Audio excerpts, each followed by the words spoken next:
Il était une fois, dans une petite ville où il ne se passait jamais rien, un jeune homme nommé Léo. Léo avait tout pour être ordinaire, un travail ennuyeux, un appartement minuscule, et une plante verte qu'il oubliait d'arroser depuis 3 mois. Mais Léo avait un secret, un chat ninja. Oui, vous avez bien entendu, un chat capable de disparaître, sauter sur les meubles en silence et voler vos chips sans que vous le voyiez venir. Il s'appelait Moustache. Un lundi matin, Léo se réveilla avec une grande idée, ouvrir un café pour chat ninja. Oui, vous imaginez bien, ce n'était pas n'importe quel café, ici, les chats faisaient des acrobaties pendant que les clients buvaient leur café. Léo, qui n'avait aucune expérience en business, pensa que ça serait une excellente idée. Mais avant même de commencer, il devait résoudre un problème crucial. Moustache refusait de se montrer devant les gens. Moustache, si tu veux des croquettes, il va falloir que tu fasses le spectacle, dit Léo. Avec un sérieux que seul un adulte qui parle à son chat peut avoir. Moustache cligna des yeux lentement, comme pour dire « essaie encore, humain ». Et là commença la première catastrophe. Léo décida de faire une répétition avec son voisin Gérard, un retraité curieux qui adorait critiquer tout ce qui bouge. Alors, le chat saute, là, s'exclama Léo en montrant une chaise. Moustache sauta, mais pas sur la haie par accident sur la plante verte mourante. Le moment culminant arriva quand Moustache, dans un élan de bravoure, fit un saut spectaculaire, directement dans la fontaine du voisin. Léo cria. Moustache.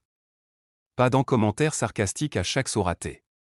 Ce chat, je ne sais pas, il devrait peut-être rejoindre la police, dit Gérard en observant Moustache qui faisait un salto arrière, et atterrissait dans un pot de fleurs. Mais Léo était optimiste. Ce n'est que le début. Il faut voir les choses en grand. Et par grand, Léo voulait dire une émission de télé. Locale pour chat ninja. Le casting des chats. Léo se mit donc à recruter d'autres chats pour le casting. Il alla frapper chez tous ses voisins.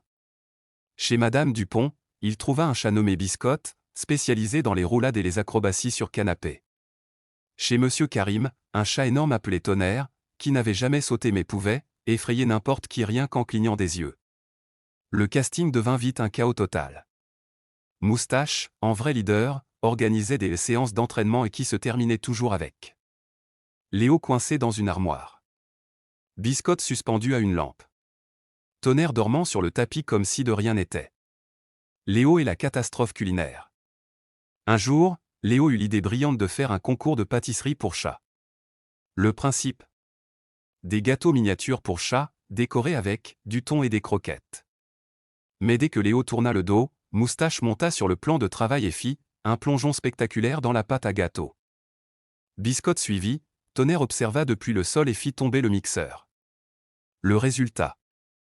Un appartement couvert de pâtes, de croquettes et de chatons gluants. Gérard qui passait par hasard et trouva ça intéressant mais probablement illégal. Léo qui se demanda pourquoi il avait pensé qu'un chat ninja pouvait être discipliné. Léo devient célèbre malgré lui. Malgré toutes les catastrophes, les vidéos de Moustache commencèrent à circuler sur Internet. Résultat, des milliers de vues, des commentaires hilarants et des offres de chaînes YouTube. Moustache devint la star du quartier. Les chats du voisinage organisaient désormais des chorégraphies, et Léo courait après eux avec un balai. Il réalisa que sa vie n'était plus normale, mais au moins, elle était drôle. L'aventure du parc aquatique pour chats. Un jour, Léo eut une idée encore plus folle, construire un parc aquatique pour chats ninja. Il acheta des piscines gonflables, des toboggans et des rampes. Bien sûr, rien ne se passa comme prévu. Moustache déclara la guerre aux canards du voisinage. Tonnerre fit du yoga sur un trampoline et envoya Biscotte dans la piscine. Léo se retrouva lui-même trempé et recouvert de mousse. Et le clou du spectacle. Moustache organisa une course de chat ninja, qui se termina par un plongeon collectif dans le bain du voisin.